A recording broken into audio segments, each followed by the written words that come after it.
they did see more voter turnout during this election than they saw in the 2016 Democratic primary. You can see just over my shoulder, that's the propane tank that took firefighters and rescue workers 6 hours to get out from here. It's what it was battling.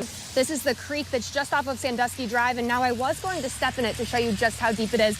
I'm really glad I tested it with this tree branch first because, as you can see, that goes really far down. That's got to be about 2.5 feet. Protesters had actually come up towards the campus. It has been blocked off by police. Check it out. Police and protesters are actually having a conversation. These people who are trapped in their hotel rooms because of the rising floodwaters out of their hotel rooms. If you take a look at just how high the Roanoke River has risen, I had packed up my snow boots for the winter thinking that we were getting spring weather.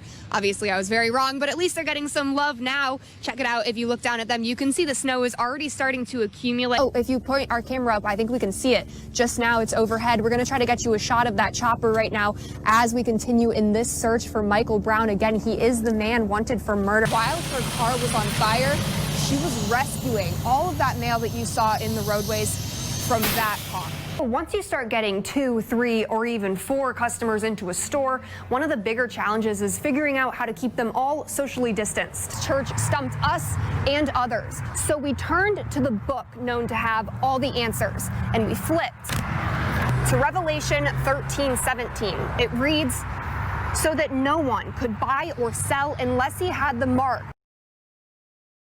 But every single official I got in contact with denied my request for an interview to answer your questions.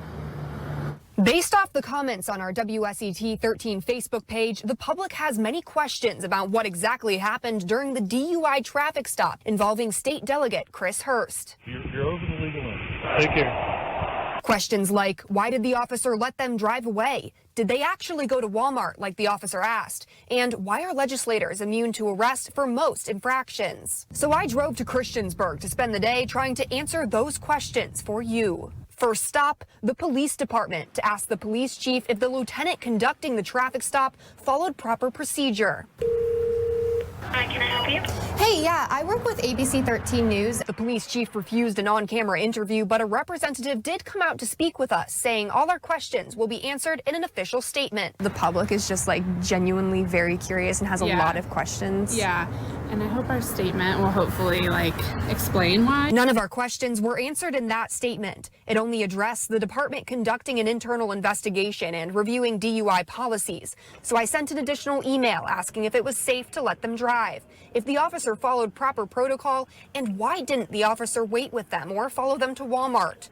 Only the protocol was explained in response, that delegates may be summoned but not arrested. The department did release the text between Lieutenant Stephen Swecker and his supervisor. In it, we read Lieutenant Swecker recognized Hurst during the traffic stop, but did not expect any media attention to come from it. Swecker's supervisor then references Virginia state law that prohibits officers from charging state legislators while the General Assembly is in session. Lieutenant Swecker's supervisor tells him he did a good job. Would you go to Walmart parking lot and hang out for 30 minutes? Did y'all ever check the surveillance footage at the Walmart to make sure that Hurst actually went when he said he would? I didn't answer that either. Next, we tried Christiansburg Town Hall. Preferably the mayor, a councilman, or the manager who can do an interview about the Chris Hurst traffic stop. We're not doing any on-camera interviews. They all know, right, that there's been lots of questions from the people in the public having very specific things they want answered. Okay.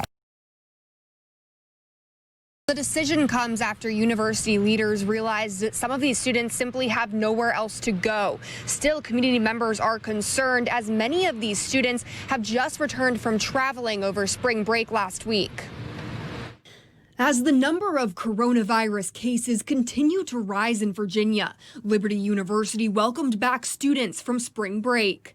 LU is allowing all who wish to remain on campus to finish online courses for the rest of the semester to do so. I got back about a week ago from spring break. Andrew Marsh is a senior at LU. He's planning to finish out the semester at his house in Lynchburg and not return to campus. I think it's a little bit irresponsible for the school to allow students to come back, not only for their own health, but the health of the faculty, the community around here. The university's decision is also troubling to Lynchburg Mayor Trenae Tweedy. She worries the return of students will contribute to the spread of the virus. Mayor Tweedy also says Liberty University's president, Jerry Falwell Jr., did not disclose all facets of LU's decision to the city in advance. Just to be clear, you stated that you were unaware of Liberty's plans to allow all students back on campus. Correct, all students.